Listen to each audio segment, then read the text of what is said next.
Assalamualaikum warahmatullahi wabarakatuh. Salam sehat, salam fisika.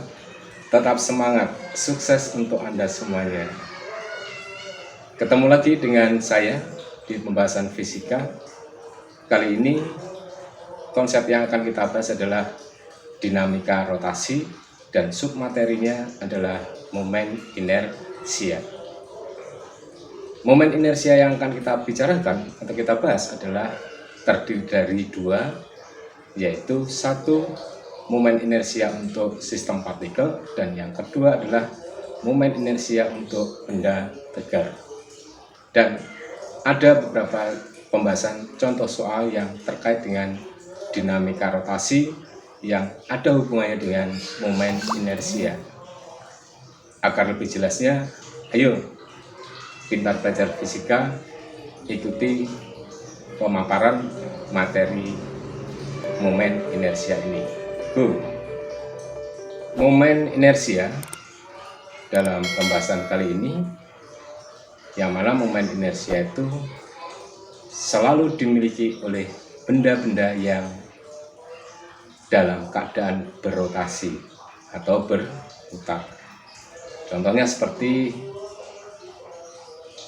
roda, seperti kipas angin, seperti benda-benda berputar yang lainnya, bahkan untuk bumi dalam mengelilingi matahari ataupun bulan dalam mengelilingi bumi sebagai satelit bumi. Bahasan yang pertama yang kita bicarakan untuk momen inersia ini adalah momen inersia sistem partikel. Benda tersusun atas partikel-partikel.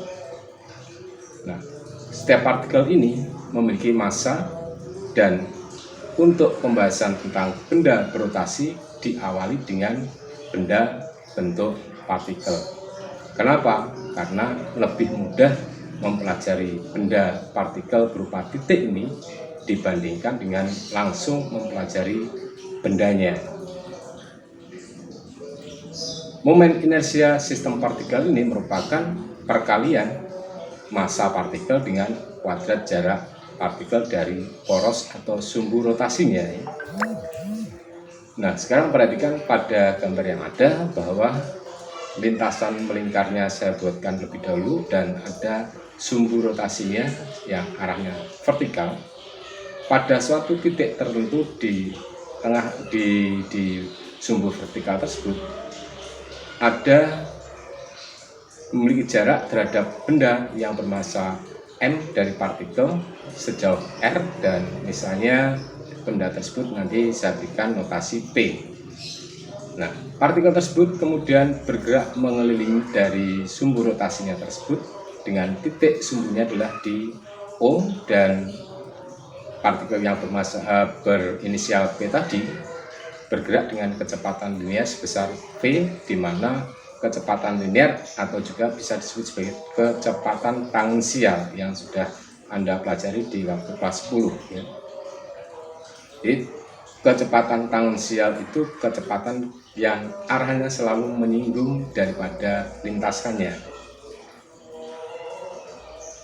Nah, di mana di gerak melingkar itu ada dua besaran yang harus diperhatikan, yaitu ada besaran linear seperti V, S ataupun T, kemudian ada besaran angular seperti kecepatan sudut, percepatan sudut, dan seterusnya. Besarnya momen inersia untuk benda partikel atau sistem partikel atau benda titik ini adalah I sama dengan mR pangkat 2. Nah, jika partikel tersebut yang kita cari besarnya momen inersia lebih dari 1, seperti contoh gambar yang ada, itu ada M1, M2, M3 dari masing-masing partikel terhubung pada satu sumbu di titik O, masing-masing jaraknya adalah R1, R2, dan R3. Maka momen inersia yang dihasilkan adalah merupakan jumlah dari ketiga momen inersia yang dimiliki oleh M1, M2, dan M3 yang sedang berotasi, yaitu sama dengan M1 R1 kuadrat plus M2 R2 kuadrat plus M3 R3 kuadrat tadi ya. Untuk yang dalam kasus yang lain seperti pada gambar berikut adalah ada partikel bermassa m, jaraknya terhadap titik sumbu rotasinya adalah r. Nah, partikel tersebut mendapatkan gaya sebesar r. Jika benda mendapatkan gaya sebesar f dan titik kerja gayanya terhadap sumbu rotasinya berjarak r, maka benda ini akan mengalami rotasi dengan besarnya rotasi seperti pada konsep sebelumnya, tau sama dengan F kali R atau F kali D, gaya kali dengan momen. Nah, karena ini ada hubungannya dengan gaya, F hubungannya adalah dengan hukum 2 Newton, yang mana gaya jika bekerja pada benda bermassa m, maka benda tersebut akan mengalami percepatan sebesar a. Pada gerak melingkar, percepatan a-nya itu setara dengan alfa kali r. Alfa percepatan sudutnya, r adalah jari-jari lintasan melingkarnya. Sehingga F sama dengan M kali A bisa menjadi F sama dengan M kali alfa kali R. Nah, kemudian persamaan tersebut jika dikalikan dengan R, maka menghasilkan F kali R sama dengan MR kuadrat kali alfa, di mana F kali R adalah momen gaya yang dari konsep sebelumnya, dan MR pangkat 2 adalah momen inersia yang sudah kita bicarakan tadi, dan alfa adalah percepatan angular atau percepatan sudutnya. Sehingga dari F kali R sama dengan MR kuadrat kali alfa bisa diubah atau menghasilkan persamaan baru. Hubungannya momen gaya terhadap momen inersia adalah tau sama dengan I kali alfa.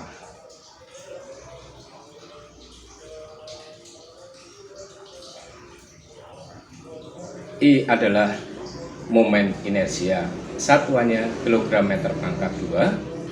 Kemudian untuk M adalah massa partikel, satuannya kilogram. Dan R adalah jarak partikel ke poros atau sumbu rotasinya adalah satuannya meter.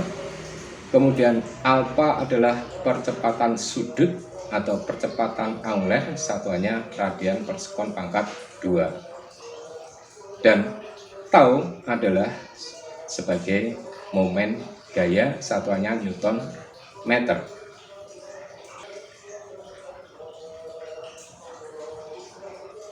Kita lanjutkan untuk momen inersia benda tegar.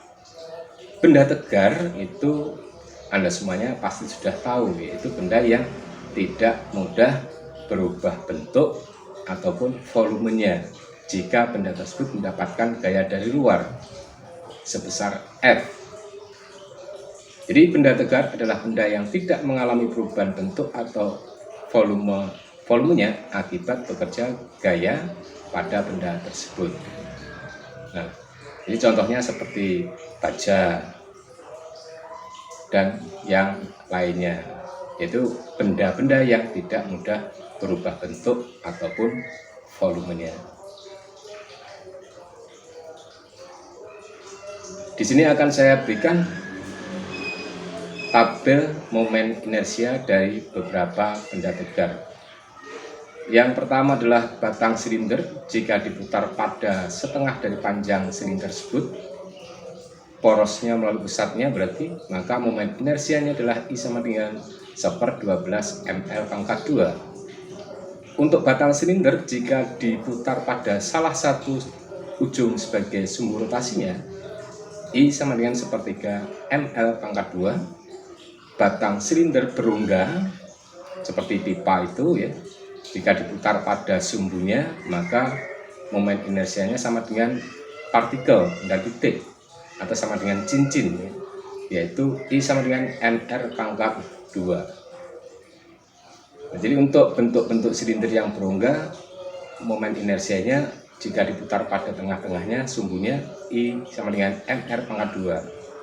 Untuk batang pejal, bila diputar pada sumbunya, melalui sumbunya, maka besarnya momen inersianya adalah I sama dengan setengah mr pangkat 2. Ini beda yang pejal dengan yang berongga. Sedangkan untuk batang silinder yang kejal, jika diputar pada setengah dari panjangnya, itu melalui tengah-tengah panjangnya, momen inersianya adalah I sama dengan 1/4 mr pangkat 2 plus 1/12 ml pangkat 2. Untuk bola berongga seperti bola basket, bola voli dan seterusnya, jika diputar melalui diameternya, maka momen inersianya adalah I sama dengan 2/3 mr pangkat 2. Untuk yang kejal seperti bola tolak peluru itu, momen inersianya adalah I sama dengan 2/5 meter pangkat 2. Nah, untuk bola peja yang diputar pada salah satu garis singgungnya, maka seperti pada gambar, momen inersianya adalah 1/5 mr pangkat 2. Lempeng tipis jika diputar pada melalui titik perpotongan garis diagonalnya, tengah-tengahnya menuju ke atas melalui sumbu tegak lurusnya, momen inersianya I sama dengan 1/12 M kali A kuadrat plus B kuadrat. A adalah sisi, B juga sisi satunya. Dan untuk lempeng tipis yang diputar seperti pada gambar, maka untuk besarnya inersianya adalah I sama dengan 1/12 M A pangkat 2. A bukan percepatan, A adalah sisi yang di sebelah kanan, kalau B sisi yang sebelah. Nah, selanjutnya kita gunakan konsep momen inersia tadi, baik momen inersia partikel dengan momen inersia untuk benda tegar, untuk penyelesaian contoh berikut. Untuk contoh nomor 1, dua buah partikel masing-masing masanya 1 kg dan 2 kg. Keduanya dihubungkan dengan sebuah batang yang panjangnya 50 cm, yang masanya diabaikan ya. Jika batang diputar dan pada sebuah sumbu yang jaraknya 20 cm dari partikel yang bermassa 2 kg dengan kecepatan sudut 1 radian per sekon, lihat gambar. M1 terhadap sumbu rotasi berjarak 0,3 meter. M2 terhadap sumbu rotasi berjarak 0,2 meter. M1 1 kg, M2 2 kg, kemudian berotasi melalui sumbu rotasinya. Oke, kita selesaikan.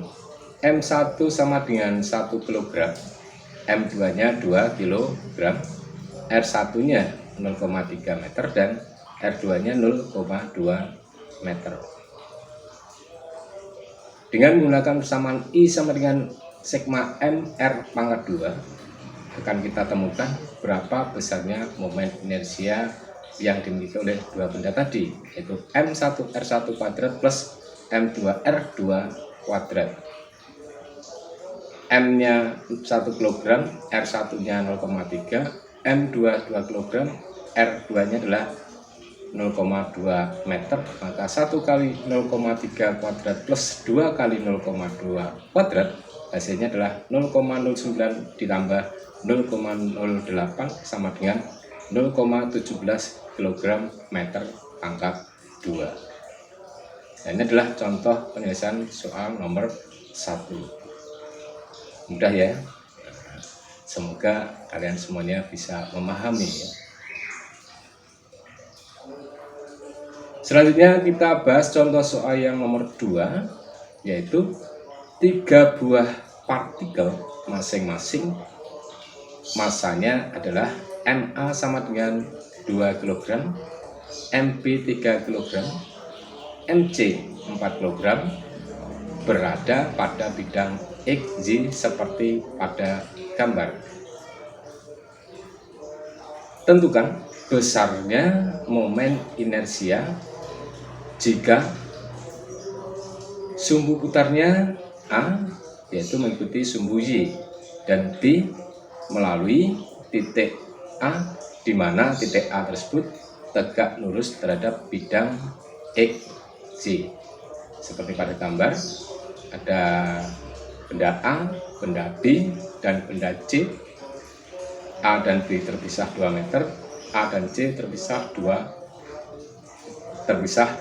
meter, dan kemudian yang ditanyakan adalah berapakah momen inersianya terhadap sumbu Y. Berarti satu garis lurus dengan AB, maka momen inersia untuk A dan B sama dengan 0. Jadi yang menghasilkan momen inersia hanyalah pada benda yang ada di titik C atau partikel yang ada di titik C. Jadi kita tuliskan MA sama dengan 2 kg, MB 3 kg, MC 4 kg, AB 2 meter, dan AC 2 meter.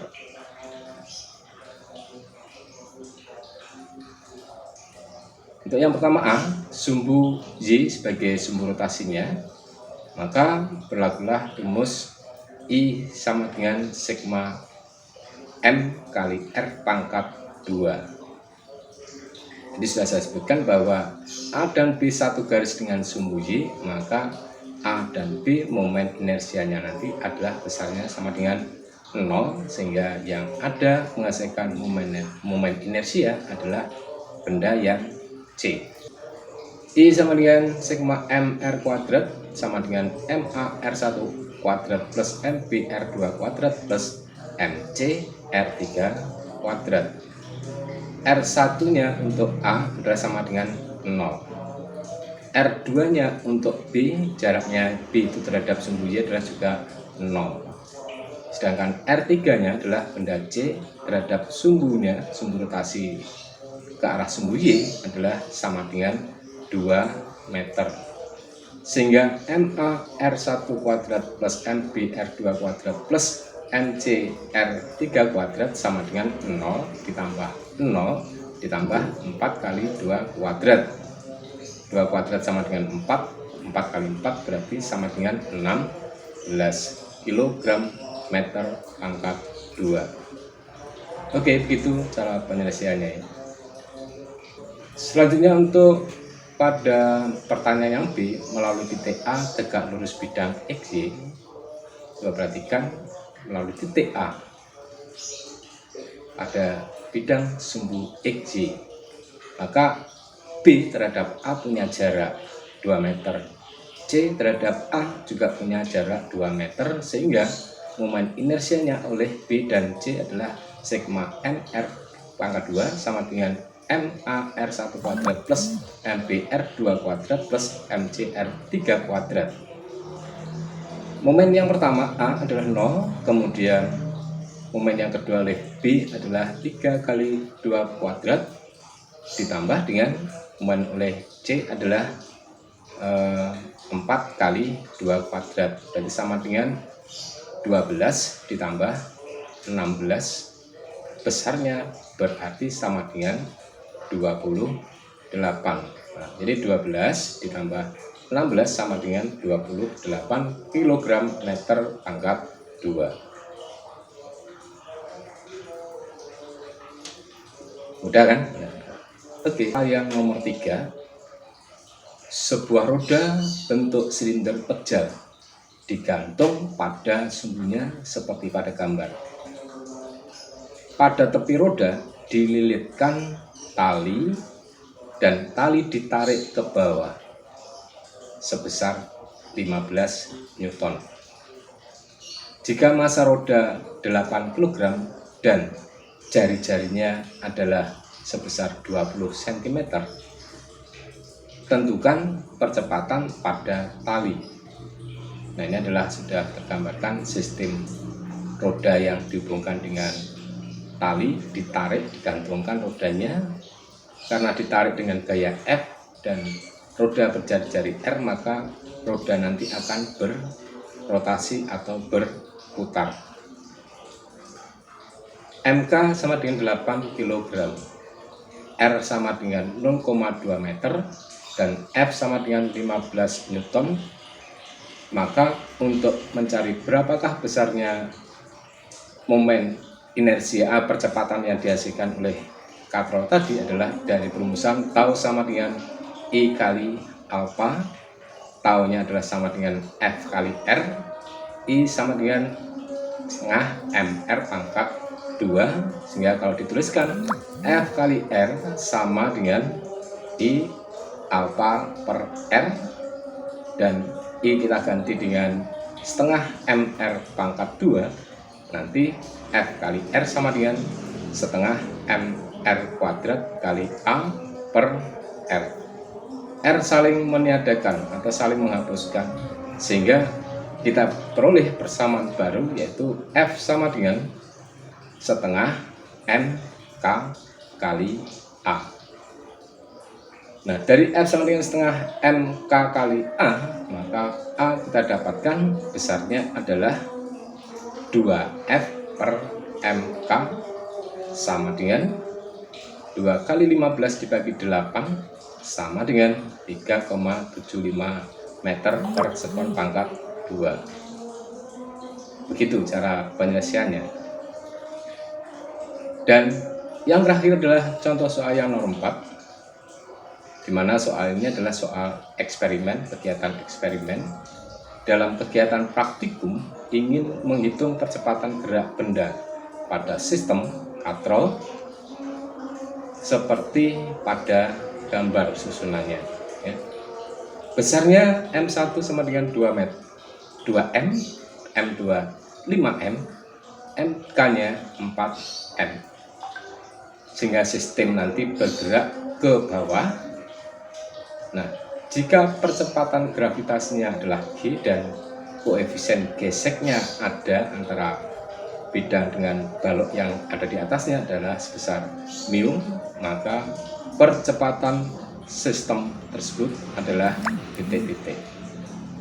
Itu adalah gambarnya sudah muncul, ada M1, M2 dihubungkan dengan tali melalui pada katrol, kemudian berada di atas bidang datar kasar dengan koefisien geseknya 0 mu, ya.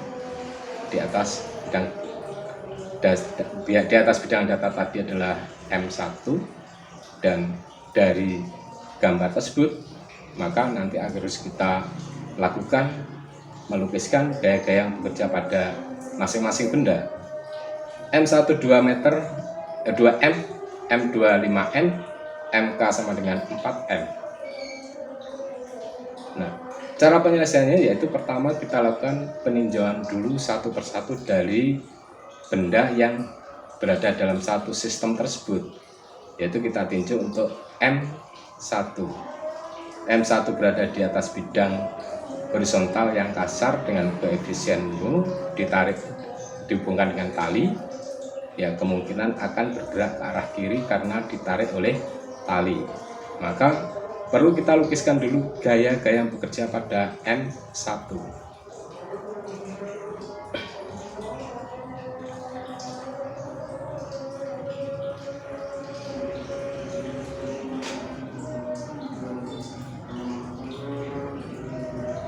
M1 menekan permukaan bidang berarti memberikan gaya berat pada bidang tersebut sebagai M1G, dan kemudian bidang akan memberikan perlawanan gaya normalnya yang arahnya ke arah vertikal menuju benda tersebut sebesar N. Nah, kemudian benda M1 ini ditarik dengan gaya tegang tali sebesar T, yaitu T1. Misalnya kita berikan notasi T1, maka sebagai akibatnya benda tersebut akan bergerak ke kiri dengan kecepatan A yang dilawan oleh gaya gesek sebesar F arahnya ke kanan.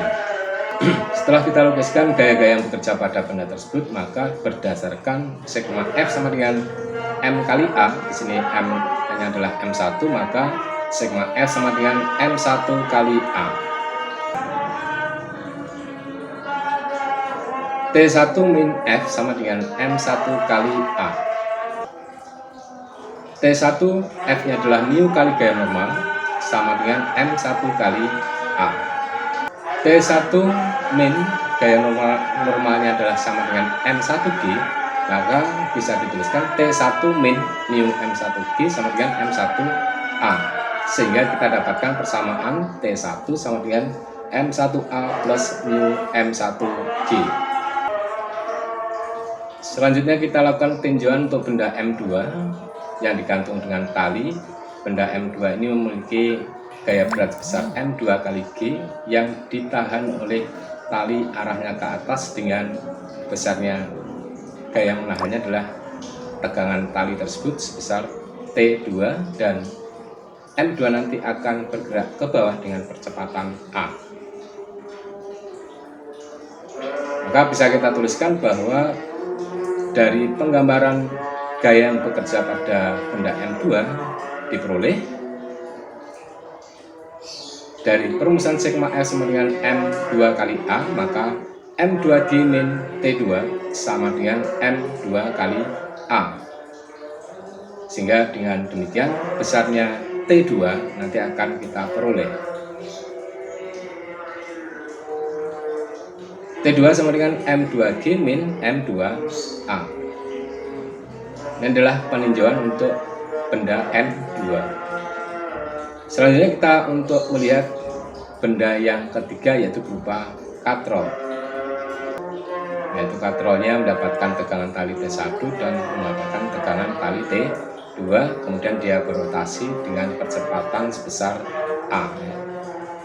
Punya massa sebesar M katrol.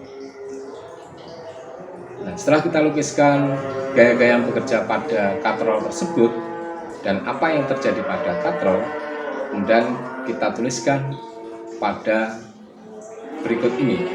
I sigma tau sama dengan I kali alfa untuk katrol ini tadi.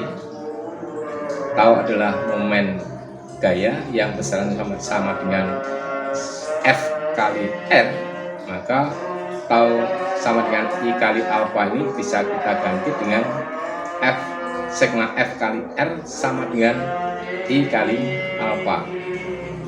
F nya adalah T2 dan T1. T2 ke kanan melawan T2 nya bersearah dengan geraknya, maka penulisannya adalah T2 kali R min T1 kali R sama dengan setengah MK R kuadrat kali A per R. Alfa tadi adalah A per R. R-nya saling meniadakan sehingga nantinya kita dapatkan T2 min T1 sama dengan setengah MK kali A. T2-nya M2G min M2A. T1-nya M1A plus mu M1G. Jadi T2 kita ganti, T1 kita ganti dengan persamaan tinjauan M1 dan M2, sehingga M2G min M2A min M1A min mu M1G sama dengan setengah MK kali A. 5G min 5A min 2A min 2G mu 2 mu G sama dengan setengah kali 4 kali A, sehingga kita dapatkan 5G min 7A min 2 mu G sama dengan seperempat kali 4, seperempat 2 kali 4 tadi adalah 2, sehingga besarnya 9A sama dengan 5G min 2 mu G. Maka untuk besarnya A, percepatan yang dicari tadi adalah sama dengan 5 min 2 mu per 9 dikalikan G. Demikian tadi pembahasan dinamika rotasi submaterinya adalah momen inersia. Semoga dapat membantu Anda semuanya di dalam menguasai bidang fisika. Salam sehat, salam fisika, tetap semangat, sukses untuk Anda semuanya. Wassalamualaikum warahmatullahi wabarakatuh.